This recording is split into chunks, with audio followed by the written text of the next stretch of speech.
অনেক মানুষ আছে টাকা হাওলাত দিতে চায় না, কিন্তু সুদে লাগায়, সুদের গুনাহ আযাব সম্পর্কে বলেন। আবার কেউ কেউ আছে হাওলাত নিলে ওই টাকা সহজে দিতে চায় না। খুব গুরুত্বপূর্ণ প্রশ্ন। দেখেন, হাওলাত দেওয়া এটা একটা বড় ধরনের ইবাদত এবং সওয়াবের কাজ, এটা আমরা ভুলে গেছি। আমরা এখন এত স্বার্থপর হয়েছি যে ধার দেবো, কি লাভ আমার, লাভ ছাড়া ধার দেই না। লাভ নিয়ে ধার দেওয়া এটা হলো সুদ। সুদকে আল্লাহ তাআলা হারাম করেছেন। আপনি তাহলে ধার কেন দিবেন? ধার এই জন্য দিবেন, কোন কোন ক্ষেত্রে ধার করলে দামের সমান সওয়াব হয়, কোন কোন ক্ষেত্রে দানের চেয়ে আরো বেশি সওয়াব পর্যন্ত হতে পারে যদি ধার দেওয়া হয়। এটা আজকে উঠে গেছে কর্জে হাসানা আমাদের সমাজ থেকে। কর্জে হাসানাকে প্রতিষ্ঠিত করতে হবে, তাহলে সুদ দুনিয়া থেকে বিদায় হবে।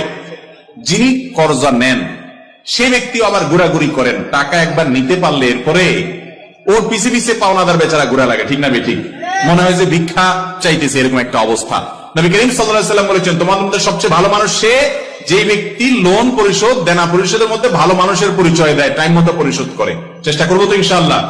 লোন নিতে হবে, কাউকে হাওলাত দিয়েছেন, দেয় না না দেয় ভয় আছে, শরীয়ত বন্ধকের সিস্টেম রাখছে, কিছু বন্ধক রাখেন, ওই সমমূল্যের জিনিস রাখেন, যদি সে গড়িমসি করে ওইটা বিক্রি করে টাকা উঠাতে পারবেন, তাহলে তো সমাধান হয়ে গেল। এই জন্য হাওলাত দেওয়ার সিস্টেমে আমাদেরকে আসতে হবে। এটা দুনিয়া থেকে বিদায় হয়ে যাওয়া একটা ইবাদত। ভালো মানুষ সব আজকাল হাওলাত দেয় না, কারণ স্বার্থ ছাড়া কিছুই করে না। আল্লাহ তাআলা আমাদেরকে বুঝার তৌফিক দান করুন।